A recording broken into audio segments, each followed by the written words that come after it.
आज का जो हमारा टॉपिक है वो है स्ट्रेस।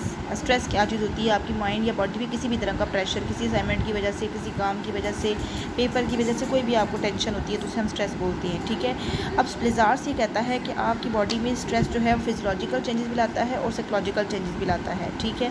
और ये किस वजह से होता है? आपके एनवायरनमेंट में जो कुछ हो रहा होता है। अब इसमें यह कि स्ट्रेस जो है वो नॉन स्पेसिफिक रिएक्शन होता है। नॉन स्पेसिफिक रिएक्शन का ये मतलब है कि हमेशा इंसान स्ट्रेसर को एक तरह से रिएक्ट नहीं करता। ठीक है। अब डिफरेंटली हमेशा इंसान का बिहेवियर डिफरेंट होता है। ठीक है। रिएक्शन डिफरेंट होता है, हर सिचुएशन में सेम नहीं होता।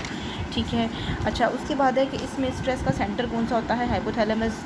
ठीक है। जो हमारी बॉडी की फिजियोलॉजिकल चेंजेस होती हैं वो कौन चेंज करता है, कौन कंट्रोल करता है? हाइपोथैलेमस। ठीक है। फिजियोलॉजिकल चेंजेस का मतलब ये आपकी बॉडी में जो हार्मोनल चेंजेस आती हैं वो चेंजेस, और या आपके नर्वस सिस्टम में जिस तरह की चेंजेस आती हैं वो चेंजेस कौन कंट्रोल कर होता है? हाइपोथैलेमस। ठीक है। हाइपोथैलेमस क्या करता है? एक तो ग्लैंड्स को स्टिमुलेट करता है ताकि वो हार्मोन सिक्रिएट करें, वो आपकी बॉडी की हेल्प करें स्ट्रेसर से लड़ने के लिए। और ये ऑटोनॉमिक नर्वस सिस्टम को भी कंट्रोल करता है, जिसकी सिंपैथेटिक डिवीजन आपकी बॉडी को फाइट और फ्लाइट रिस्पॉन्स के लिए प्रिपेयर करती है, और पैरासिम्पैथेटिक जो होती है इमरजेंसी सिचुएशन गुजरने के बाद आपकी बॉडी को नॉर्मल सिचुएशन में लाती है। ठीक है। जब भी आप स्ट्रेस फेस करते हैं तो आपका नर्वस सिस्टम जो सिंपैथेटिक डिवीजन है वो आपको प्रिपेयर करती है। कैसे? आपका ब्लड प्रेशर ज़्यादा हो जाता है, आपकी पिपिल डायलेट कर जाती है, हार्ट रेट ज़्यादा हो जाता है, ग्लूकोज लेवल आपकी बॉडी में ज़्यादा हो जाता है। ठीक है। तो ये सब चीज़ें कौन कंट्रोल कर रहे हैं? ये स्ट्रेस सेंटर, हाइपोथैलेमस। ठीक है। इसके अलावा जो एड्रीनल ग्लैंड्स हैं वो नॉर एड्रेनलिन सिक्रीट करते हैं। नॉर एड्रेनलिन का क्या काम होता है? आपकी बॉडी की फ़ैट को तोड़ती है और शुगर लेवल को ज़्यादा करती है। ठीक है। ताकि आपकी बॉडी जो है वो स्ट्रेसर से लड़ सके। इसके अलावा कॉर्टिसोल भी हार्मोन है जो कि एड्रीनल ग्लैंड सिक्रीट करते हैं, उनका भी यही काम है कि वो आपका ब्लड प्रेशर ज़्यादा करते हैं। ठीक है। तो स्ट्रेस में ये हार्मोन सिक्रीट होते हैं। तो ये सब चीज़ों को फिजियोलॉजिकल चेंजेस में आती हैं, साइकोलॉजिकल में नहीं आती। और ये चेंजेस कौन कंट्रोल कर रहा है? हाइपोथैलेमस। ठीक है। अब आगे जो चीज़ है वो है फ़ाइट और फ्लाइट। ये मैंने आपको बता दिया। ठीक है। आपका हार्ट रेट ज़्यादा हो जाता है, ब्लड प्रेशर ज़्यादा हो जाता है, पिपिल डायलेट कर जाती है, हार्मोन लेवल ज़्यादा हो जाते हैं। आप जैसे ही आपने नोट किया, आप कोई चीज़ परेशानी वाली आती है तो आप कैसे, जैसे अर्थक्वेक का सुनते हैं या किसी भी चीज़ फ्लड आ जाता है, ऐसी सिचुएशन को फेस करते हैं तो आपकी हालत कैसी होती है? ठीक है। उसको हम कहते हैं फ़ाइट और फ्लाइट। और जब वो चीज़ गुजर जाती है तो आपकी बॉडी नॉर्मल स्टेट में आती है, और नॉर्मल स्टेट में आपकी बॉडी को कौन लेकर आता है? Parasympathetic division. ठीक है। अच्छा, अब इसमें है जनरल अडॉप्टेशन सिंड्रोम। ये हैंस सीजर ने एक मॉडल दिया था कि हमारी बॉडी जब अगर स्ट्रेस कंटिन्यू रहे और स्ट्रेस ख़त्म ना हो तो हमारी बॉडी कैसे रिएक्ट करती है, क्या होता है? आप सबको पता है कि हम किसी ना किसी बीमारी का शिकार हो जाते हैं। ठीक है। हमारे अंदर ऐसी ऐसी बीमारियां आ जाती हैं वो सिर्फ इस वजह से कि हमारा स्ट्रेस ख़त्म ही नहीं होता।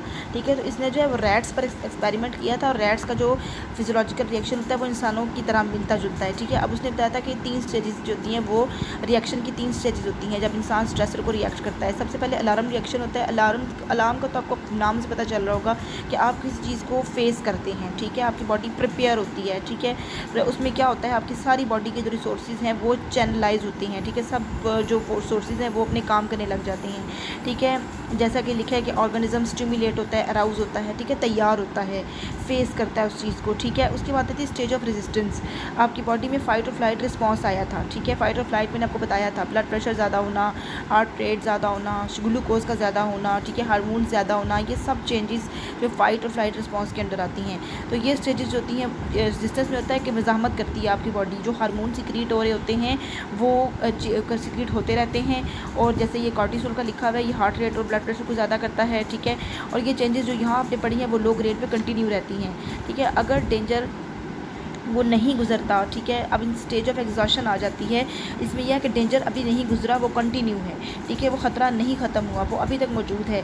आपकी रेजिस्टेंस अब क्या होता है? ख़त्म हो जाती है। आपकी चैनल, आपकी बॉडी के जितने रिसोर्सेज थे, हार्मोनल रिसोर्सेज थे, जो कुछ था, आपकी बॉडी का शुगर लेवल था, वो सब कुछ डाउन हो जाता है। ठीक है। और क्या होता है? इन पिट्यूटरी ग्लैंड, एड्रिनल ग्लैंड ज़ाहिर है मुसलसल काम तो नहीं कर सकते, हार्मोन सीक्रेट करते जाएँ कितने करेंगे? मेटाबॉलिक सिस्टम जो होता है वो ऐसा तो नहीं कि वो मुसलसल वो आपका वो काम करता रहे, जो आपकी बॉडी जो है उसमें मुसलसल एनर्जी रहे। तो सब चीज़ें क्या होती हैं? कम हो जाती हैं, और इंसान का जो है क्या होता है कि वो एग्जॉशन स्टेज आपको किसी न किसी बीमारी की तरफ ले जाती है, जैसा कि कार्डियक, हेपेटिक फेलियर, इस तरह, या फिर सडन डेथ भी इंसान की हो सकती है।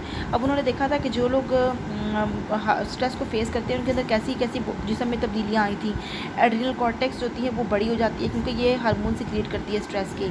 इसके अलावा ये है कि एड्रिनल कॉर्टेक्स होती है वो जो हार्मोन कॉर्टिकोस्टेरॉइड सिक्रीट कर रही थी वो बहुत ज़्यादा क्वांटिटी में सिक्रीट कर गई। इसके अलावा लिम्फेटिक ग्लैंड या तो वो फैल गए थे या वो ख़त्म हो गए थे, ठीक है। और कंस्ट्रिक्ट का मतलब होता है सिकुड़ जाना बिल्कुल ऐसे।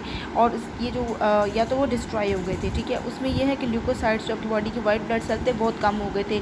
वाइट ब्लड सेल भी बॉडी का डिफेंड करते हैं, ज़ाहिर है वो भी ख़तरे से मुकाबला कर करके वो भी कम हो गए, अमाउंट में कम हो गए। और जो स्टमक जो है वो अल्सर डेवलप कर लेता है, ठीक है। तो इसमें आपने क्या पढ़ा कि 3 स्टेज होती है जब इंसान स्ट्रेसर को फेस करता है।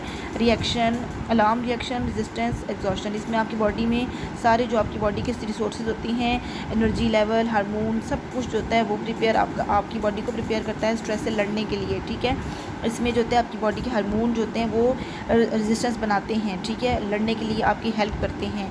आपके सब जो सिस्टम्स है वो काम कर रहे हैं अभी, लेकिन लो इंटेंसिटी पे। अब पहले इस पे बहुत ज़्यादा थे, इसमें दरमियाने लेवल पे आ गए और इसमें बिल्कुल वो ख़त्म हो जाते हैं आकर, ठीक है। रिसोर्सेज आपके बिल्कुल ख़त्म हो जाते हैं, आप थक जाते हैं और आपकी बॉडी का कोई ना कोई ऑर्गन जो है वो मुतासिर होता है और आप जो है खुदा न खास्ता डेथ की तरफ भी जा सकते हैं।